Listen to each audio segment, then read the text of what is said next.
We're not doing this for corporate social responsibility. This isn't something that's a good thing to write in your annual report of what you do. It is fundamental economics. And I think we should remind ourselves that from a competitiveness point of view on talent, if you can't figure this out and figure out how to get more women being successful in your organizations, you will not be successful. And that was banged home massively in the CEO discussions. When we'd ask people, well, what's the rationale for it? It was almost getting laughed at. Like, why do you even ask that stupid question? It's so obvious.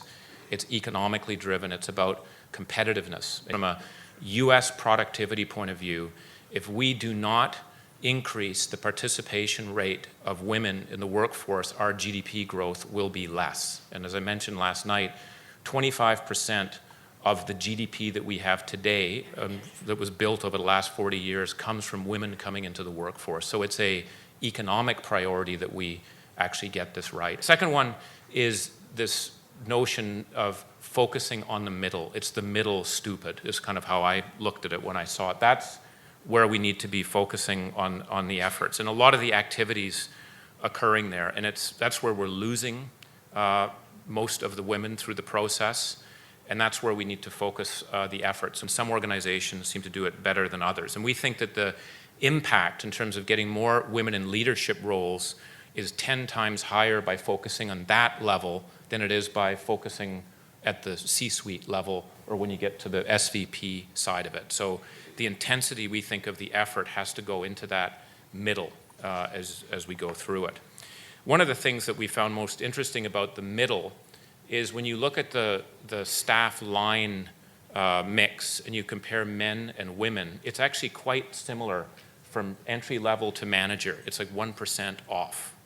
Where you start to see the big gap is after director and VP. You all of a sudden see a big shift, so that a big difference between women in staff and line roles on that side. And that's my third sort of takeaway, if you will. It's line versus staff.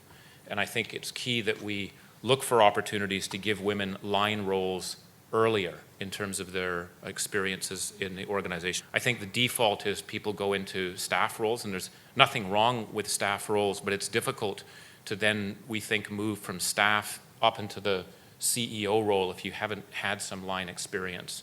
Some of the things we saw companies do on that side were actually giving women more, not only line experiences, but international experiences early on in their career.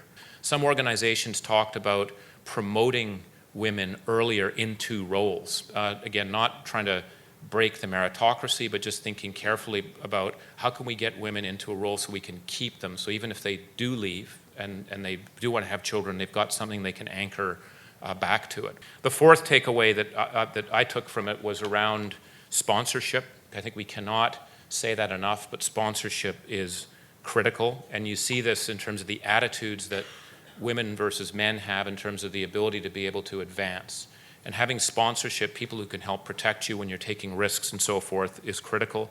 We think the CEO needs to take ownership of that and be a sponsor themselves, but also have other line managers. And it's something that's measurable. In those top 12 companies, the CEO actually measured the number of women that line people were actually sponsoring. It was actually a performance metric. There is a difference between CEOs who say that this gender diversity issue is an important issue from those that actually walk the talk and drive it through the place. And it's the intensity with which those leaders talk about it. It isn't kind of, let's have Women's Day and talk about how we're doing on women. It's actually in the line role. How are we actually doing on this? The only thing I would just say in closing is I think I'm very optimistic about what needs to happen. And I think there's a lot that we can all learn from each other as we go through it. But I think, again, the opportunity is huge.